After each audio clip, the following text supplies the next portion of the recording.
In this tutorial, I'll show you how to handle encrypted emails in Next. Here I'm going to show you how to deal with encrypted emails in Next. First, I've received a couple of secure emails from the authorities that have been encrypted using our company encryption key. I do not have the certificate installed on my local PC, and I cannot open and read any of the two emails no matter what I try. Either I can choose to forward the emails to someone who can decrypt them for me, or I can also add them to Next. In Next, I can add the emails in their original encrypted form. Here I do it manually, but it can also be done fully automatically if needed.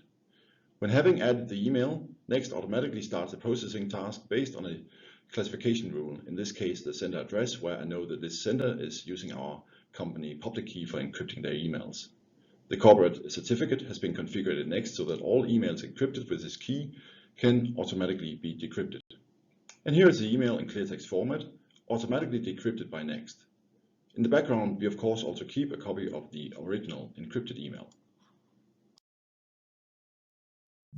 Next way, making good business run better.